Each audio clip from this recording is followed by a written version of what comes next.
Pensez-vous connaître le GIGN? Regardez à nouveau, chaque centimètre de ce qu'il porte a été minutieusement conçu pour une seule raison, faire face à l'impensable. Voici l'arsenal silencieux qui transforme un homme en rempart. Casque balistique à visière. Ce home moderne est la signature visuelle la plus célèbre de cette unité d'élite française. Fabriqué à partir de fibres d'aramide et de Kevlar de très haute densité, il est conçu pour arrêter des tirs d'armes de poing et certains calibres d'armes d'épaule directement au niveau de la tête.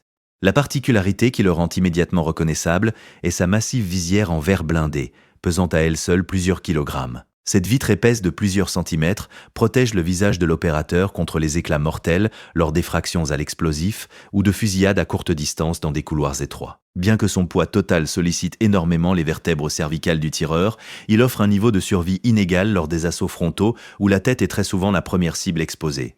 Cagoule ignifugée. Sous le casque de protection se trouve un élément textile essentiel qui assure bien plus qu'une simple fonction d'anonymat.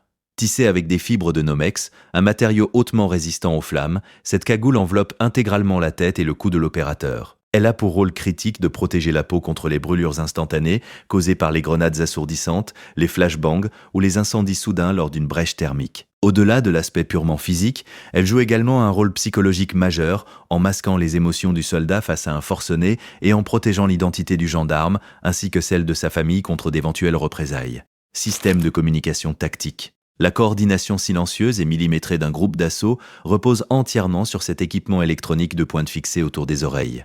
Ce dispositif se présente sous la forme d'un casque anti-bruit actif qui coupe instantanément les détonations assourdissantes des coups de feu, préservant ainsi le tympan fragile de l'opérateur. Simultanément, des microphones directionnels ultrasensibles amplifient les bruits environnants très faibles, permettant d'entendre des chuchotements ou des bruits de pas dans une pièce adjacente. Le micro de transmission utilise souvent la technologie de conduction osseuse, captant les vibrations de la mâchoire ou du crâne plutôt que le son de la voix dans l'air, garantissant une communication radio-cristalline même au milieu du chaos absolu et des pires explosions. Combinaison d'intervention tactique.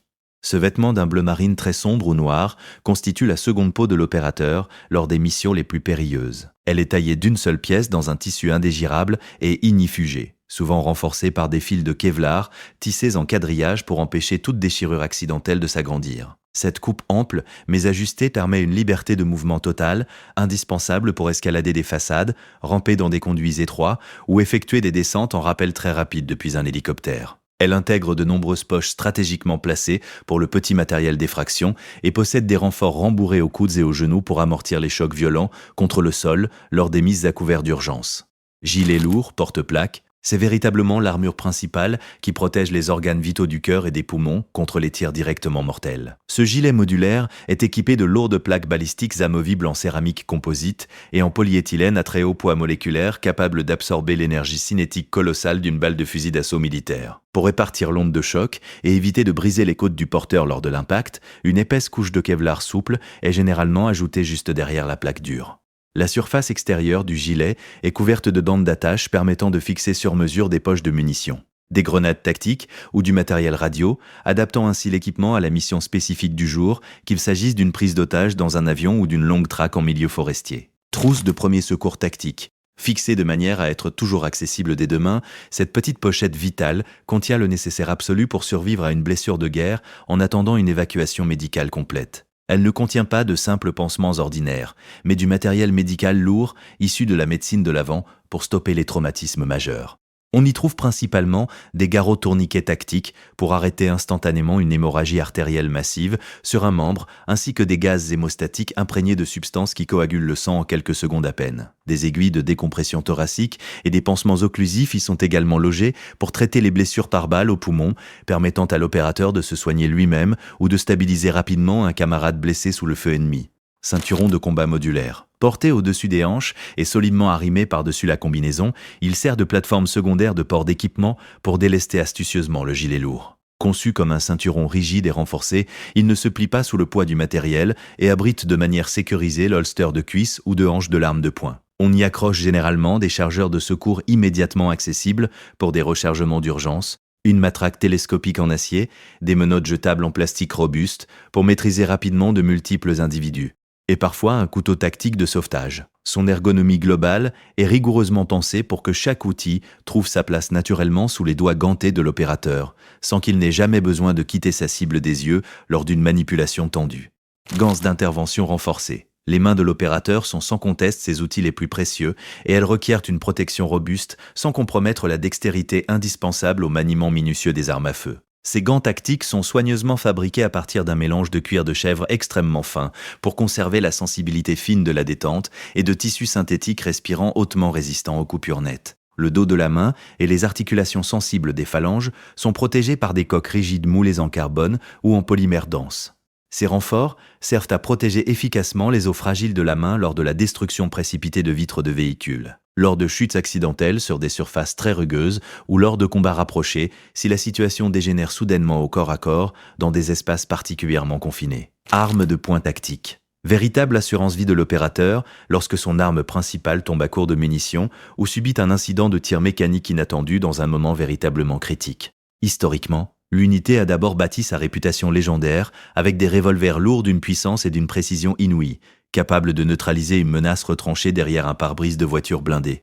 Aujourd'hui, l'arsenal s'est logiquement diversifié vers des pistolets semi-automatiques modernes de très gros calibre, équipés de chargeurs à très haute capacité pour faire face à de multiples adversaires. Ces armes de secours de dernière génération sont très souvent dotées de lampes tactiques aveuglantes et de viseurs point rouge, miniatures pour garantir une acquisition de cibles absolument fulgurante dans l'obscurité totale des cages d'escaliers complexes ou des couloirs de métro étroits, sans aucune lumière. Naturel. Fusil d'assaut compact. C'est l'outil de travail fondamental de l'assaut, sélectionné pour sa fiabilité mécanique absolue et sa grande polyvalence dans les environnements urbains modernes complexes. Ce fusil est généralement doté d'un canon volontairement très court, permettant aux équipes de manœuvrer facilement dans les encadrements de portes, à l'intérieur des bus étroits ou dans la carlingue exiguë des alions de ligne, domaine de prédilection de ces redoutables interventions.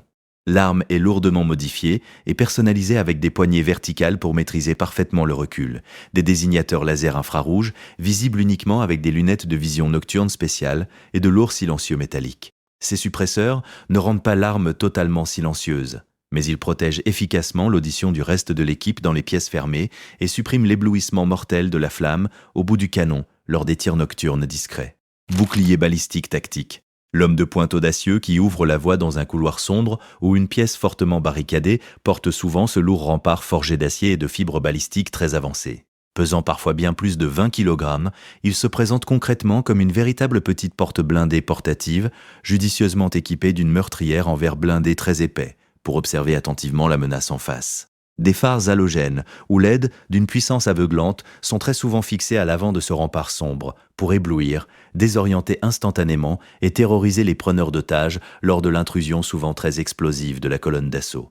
Ce grand mur mobile est méticuleusement conçu pour absorber des tirs soutenus et très violents d'armes de guerre automatiques, protégeant non seulement le porteur direct, mais également toute la longue ligne d'opérateurs alignés en file indienne dans son dos, prêts à déboîter et à riposter sèchement par les flancs. Bottes tactiques d'assaut, l'efficacité globale de la progression terrestre rapide dépend entièrement de ces chaussures robustes, spécialement conçues pour l'extrême rigueur physique et météorologique des longues interventions.